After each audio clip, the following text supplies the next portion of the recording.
Ethereum goes home, then it rallies to all-time highs, but the first attempt to break all-time highs will likely get rejected by late August, potentially as late as early September, gets rejected, comes back down to the 21-week EMA, and then bounces back up. That's the way I think this is going to play out, and it's because I expect a rejection off of this level, off of the 5K range on this first approach. It's because I expect a rejection, which is why the coveted alt season is likely not going to manifest itself, because in order for that to happen, I think Ethereum has to more durably go to all-time highs. I don't think that's going to happen in late August or September. You could see a slightly higher high, and maybe in their best case scenario, it sweeps 5K, but that's not a guarantee, right? That's not a guarantee. Ben Cowen discusses the recent price action of Ethereum, noting that the cryptocurrency has been on a clear path toward retesting its regression band, a key benchmark that Ethereum had largely avoided during the previous cycle. This band represents a crucial level that Ethereum needed to revisit before pushing past the $4,000 mark.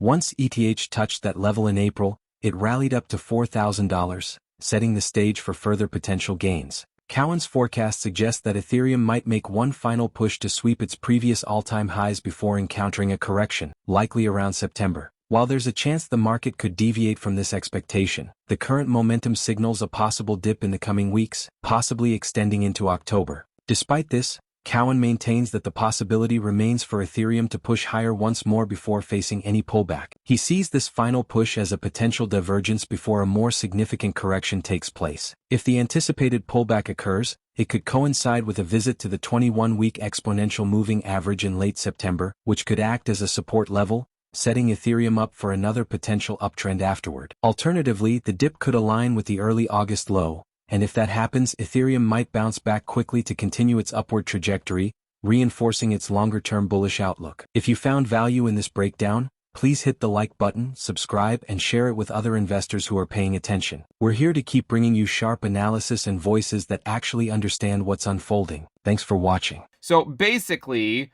the forecast that we've had for a while was that Ethereum would not go to all-time highs until after it first went home. And just to clarify to newer people to the channel, home meant the regression band, right? The regression band that it spent most of the cycle avoiding. But the reason it was unable to break through 4K previously was because it had not gone to its regression band, and that was what it needed to ultimately sail to new all-time highs. And that's actually how things played out, right? Ethereum went home in April. It then rallied up to 4K. I said what I would like to see is for Ethereum to sweep the highs before a September drop. Sweep the highs before a September drop. Looks like that could very well play out. Now, listen. There's always going to be a chance that I'm wrong and it does not pull back in September. But I want to talk about what I think is going to happen. And just so you know, there is still a chance that Ethereum has another move left in it before it gets that pullback. And I'll show you at least a little bit of evidence for that. No guarantees, and it's not something you should trade at this point, in my opinion. I think the bulk of this move, this impulsive move, is over. You might see it go back up one more time, but I think you're going to get a down period here in September and then probably see it go back up a little bit after that. That's how I'm thinking that this is going to play out. Now, the thing that we need to first talk about is on the daily time frame, Ethereum is seeing a lot of divergences with higher highs in price, but like lower highs in the strength that it's actually showing. And so what that implies to me is that it needs to cool off in the September and potentially through October timeframe, right? So what I want to say, there is still a chance that the divergence continues, but I wouldn't like, it's not something you should be like really hoping for at this point. If you look at the RSI of Ethereum, I mean, you can pretty clearly see it's been putting in lower highs here for a little while it's been putting in higher highs on price. So it just seems like it's a matter of time before this, it comes home to roost. And I think that's going to happen in September. But one thing to consider is there are examples where you get sort of like a triple divergence at the very end of a move. right now, what you'll notice with Ethereum is you have a high and then a sweep of the high. And this sweep was the all-time high that we set. And there's plenty of examples where that's all you get, where you have a high and then you get a sweep of a high before a larger retracement to the 21-week EMA. It's actually happened plenty of times where you have a high right here and then sort of you sweep the high and then go to the 21-week EMA. There is some precedent for like a triple divergence as the RSI goes down but the price goes up. A great example of that would be 2020 that also happened in August, and you should note that the final high occurred on September 1st, and that was a lower high for Bitcoin, right? So Bitcoin was not putting in a new a new local high. Then Bitcoin, if you overlay Bitcoin USD onto this chart from 2020, one of the things you'll notice is that Bitcoin actually put in a lower high while Ethereum was putting in higher highs. And then Ethereum corrected to the 21-week EMA, and that happened by late September. So I'll tell you what I think is going to happen. I think that nailing down the exact path is impossible. But with that said, I think there's a really, really high chance that Ethereum finds itself at its 21-week EMA in about a month. If you look at 2021, you can see that Ethereum also had a correction in late September to the 21-week EMA, and then that ultimately set up a final rally into the market cycle top. If you look at 2017, you'll see that Ethereum had a drop a little bit below the 21-week EMA, and that drop started at the very beginning of September. So there still does exist a chance that Ethereum gets one more divergence higher on a Bitcoin lower high. But just know that if that happens, that is very, very likely to be the final divergence before you get consolidation back at the 21-week EMA by late September, at which point it will probably then bounce back up. Okay.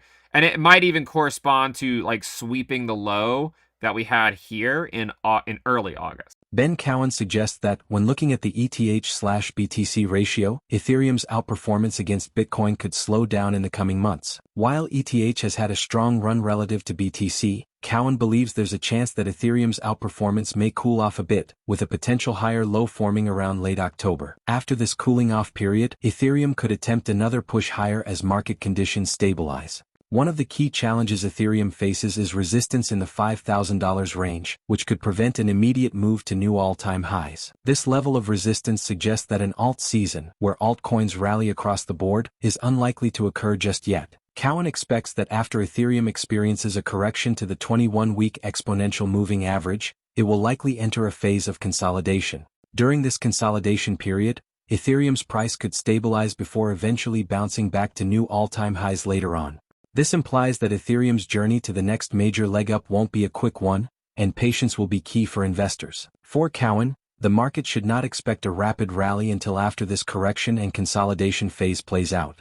Ethereum's long-term outlook remains bullish, but the immediate path may involve some sideways movement before any further gains materialize. Let's get back to the interview. I don't actually expect Ethereum to get to the 21-week EMA for a few weeks, and so by the time it gets there, the 21-week EMA for Ethereum could actually be, mid to high 3K range. Like it could be 3,400, 3,500, potentially, 3,700, depending on how long it takes to get there.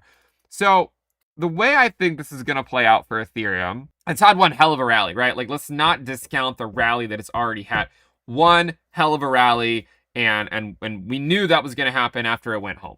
But we've also said for a long time that the first run of the highs will likely be rejected. Okay. And so I don't want to lose sight of that idea that we talked about back over here. Back when Ethereum was like 3,400, we said, look, what we want to see is we want to see a run to all-time highs so that the pullback from the highs can correspond to that seasonal September drop. And so I feel like it's going to play out in a very interesting way, where it plays out almost exactly how we could have hoped for. Rally into a new all-time high in August, get the pullback in September, and there is still an off chance Ethereum puts a slightly higher high in very early September. Like, it did happen in 2017 and it also happened in 2020. So I don't want you to think that that's impossible.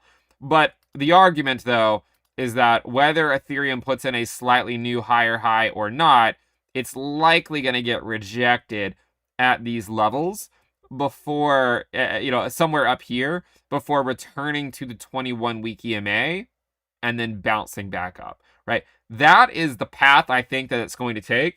And one of the reasons for that is because I also think that the ETH Bitcoin valuation is going to cool off a little bit in September, October. This has also been a really nice move by the ETH Bitcoin valuation, but I think that you're going to see a macro higher low form on the ETH Bitcoin valuation probably by like late October. So it could look something like this, maybe even goes up a little bit more, but I think you're probably going to see it come back down here by late October and then try to go up again, potentially as high as 0.053.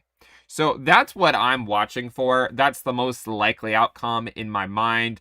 I know a lot of people might not like that, but remember, it's important to remain objective. And we've been bullish on Ethereum since it went home in April. But to stay true to myself and what I've said, I've always said, Ethereum goes home, then it rallies to all-time highs, but the first attempt to break all-time highs will likely get rejected by late August, potentially as late as early September.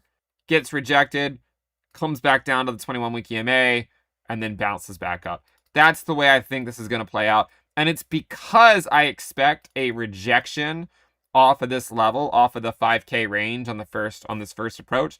It's because I expect a rejection, which is why the coveted alt season is likely not going to manifest itself. Because in order for that to happen, I think Ethereum has to more durably go to all-time highs. I don't think that's going to happen in late August or September. You could see a slightly higher high, and maybe in their best case scenario, it sweeps 5K. But that's not a guarantee, right? That's not a guarantee. So I think it makes sense to assume, for me, that Ethereum will likely be back at its 21-week EMA in about 1 month. And then from there, I would expect a bounce back up to all-time highs. That is how I'm playing this. And it might not happen immediately, right? Like it could bounce up in October, but it might not really get going until a little bit after that. That's how I think this is going to play out.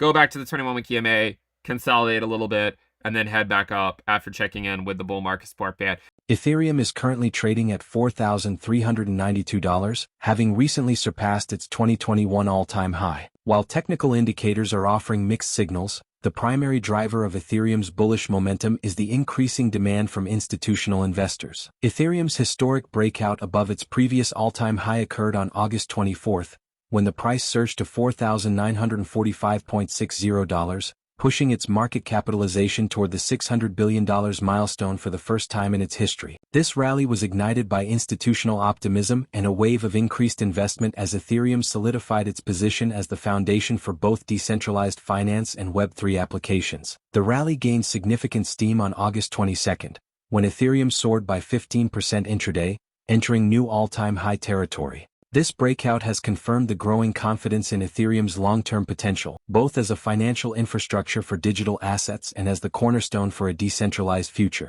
So stay tuned. If you're into real, data-backed takes on the financial system, hit like and subscribe so you don't miss the weekly updates. Thank you for the support and I hope you enjoy the video.